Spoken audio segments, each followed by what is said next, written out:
Hi, I'm Joe Freedman. Everybody can hear me, I hope. This is going to be about toy drawing machines, but we're going to start looking at a machine that was made in 1905. The late 19th century and early 20th century was a really great time for drawing machines. A number of inventors around the world were busy making machines, and the market for pendulum harmonographs was never better. This machine was John Edward Austin's. It was a gear-driven machine, but he thought of it as a harmonograph, mostly because the turntable was capable of linear motion and rotating at the same time. So it did some amazing things. Drawings from it were included in the Harmonic Variations book published in 1909. Ray Henville brought this machine back after buying it as a box of loose gears at a tag sale. It's capable of really sophisticated drawings. Austin was also a photographer, and he used smoked glass slides so he could project these. This is his pattern book, so he made notes of how he got to all these things. Inventors in America were also advancing drawing machines. This one was created by F.N. Massa in Brooklyn, and it was featured in a 1903 issue of Scientific American. It's still in existence living in Canada.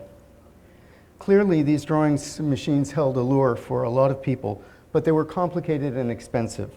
Sound familiar to you OT people? Enter a fellow named Frank M. Clark in Tilton, New Hampshire. Tilton was a small, prosperous mill town with a decent-sized textile mill. 60 years after Clark lived there, I still remember the mill in operation. You could tell the color of the fabric just by looking down at the river. There's no way of knowing what Clark's inspiration was, but he certainly read Scientific American, and he would have been familiar with their complicated drawing machines.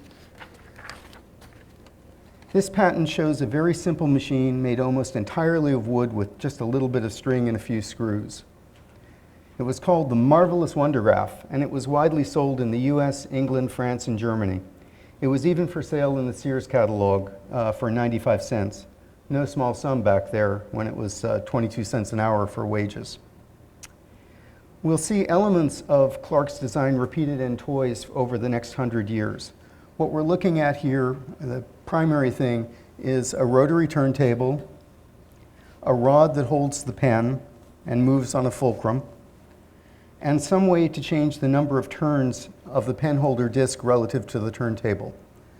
So you can see, for 95 cents, you weren't getting much technology, but it was really, really brilliantly put together. It was a big seller, but no matter what Sears promised, the Wondergraph wasn't as easy as just turning a crank. These 4 drawings were a pretty good start that somebody made years and years ago. I hope he stuck with it and did better. There were over 10 toys that copied the Wondergraph over the years. Here's a Japanese toy from 30 years after the Wondergraph.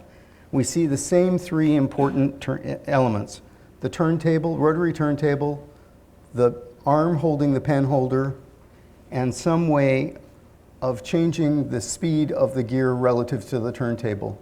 This one has a small gear that you can move in or out to change that speed.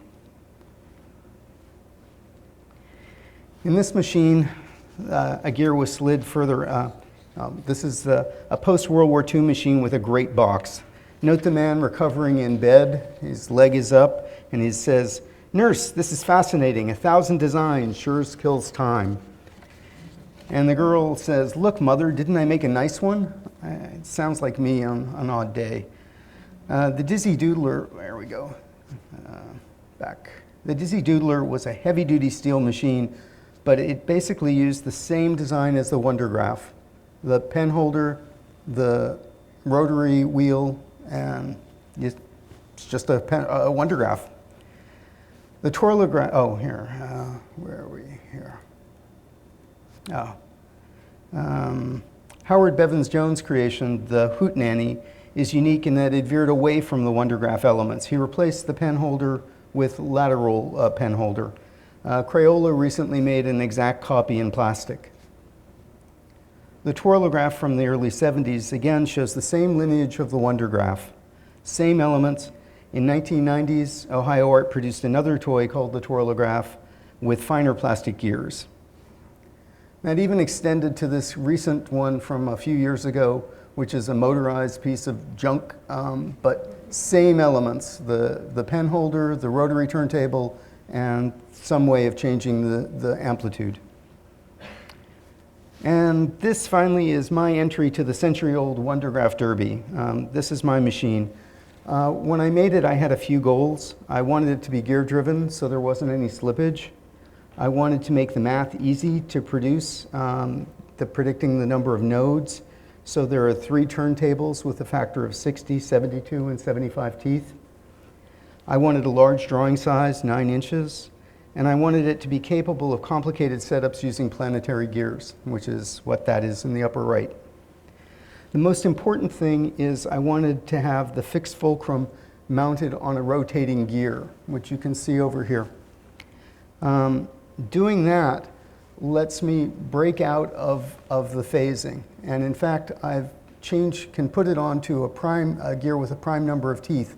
So every time it goes around, it kicks the phasing out of scale again. Where are we here?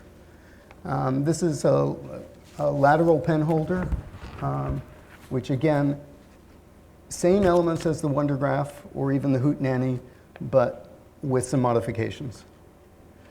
These are some of the patterns that it can make. And that's it. Thank you very much.